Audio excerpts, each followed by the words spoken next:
Kamusta kayo? Kamusta tayo? Ayun, sa totoo lang tayo may pinakamasayang kabataan.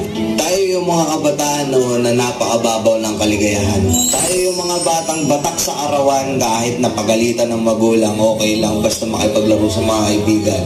Di natin alam kung ano yung teknolohiya. Di natin alam kung ano yung cellphone. Di natin kiluha si Coco Melon. Kontento na tayo sa mga laruan natin at sa kung ano yung meron.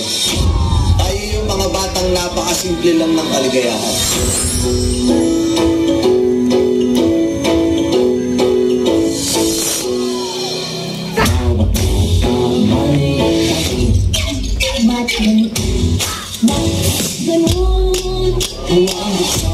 Ang isipan sa sayang ko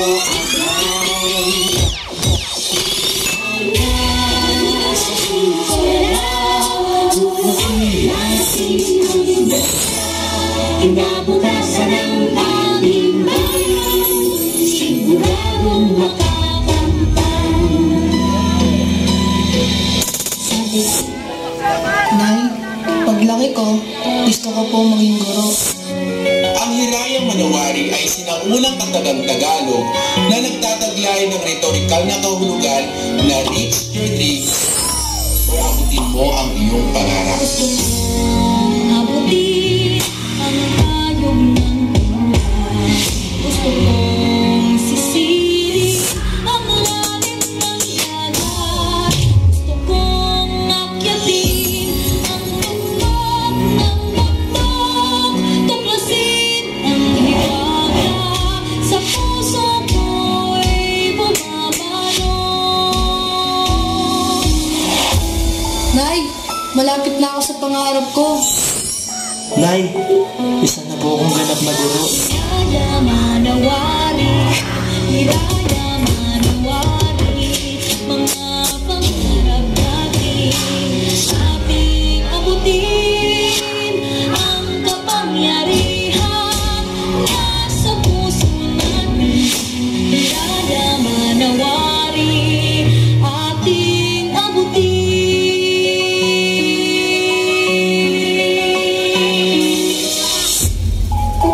Kung bibigyan ka ng pagkakataon na makausap yung batang ikaw, ano sasabihin mo sa kanya?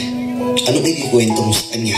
Ako, kung bibigyan ako ng pagkakataon makausap yung batang ako, gusto ko lang sabihin sa kanya na dadating yung time dyan sa oras mo na yan, nagpapagsak yung mundo mo.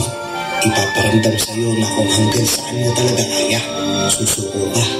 Sobrang nakakadulog ng puso yan. Alam ko minsan gusto ko nang sumuko. Sobrang sakit. Sobrang nakakapagod. Ano gusto mo sabihin sa kanya? Araw-araw sinusuko ka ng mundo. Siguro kaya ng bata tayo, pinapatulog tayo sa hapon kasi kapag tumanda ka na, mamamalwas ka ng tulog at pahinga.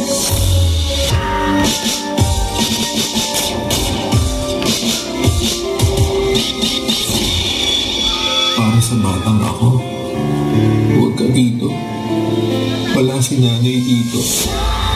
Sa palagay sa aking buhay.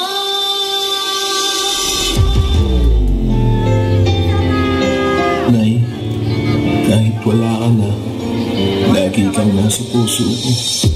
Mahal na mahal kita.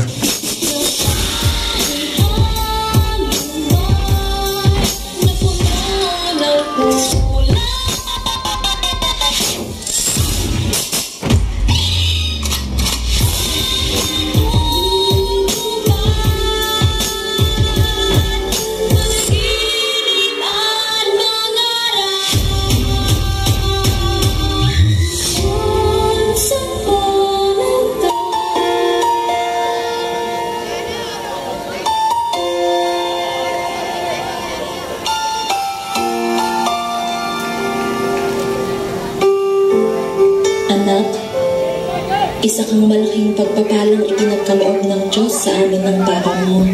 Sana'y maalala mo itong mga bilin ko sa iyo.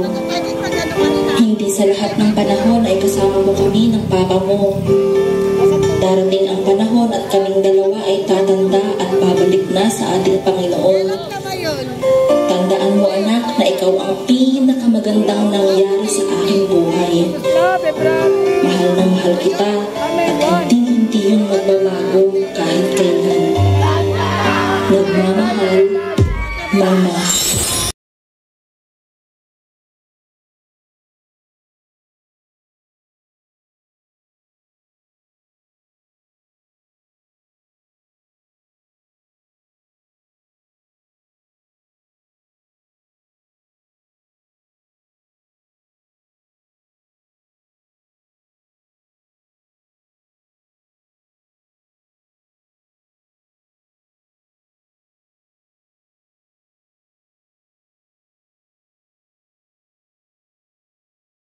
Yung ano nila, yung tema nila may aral.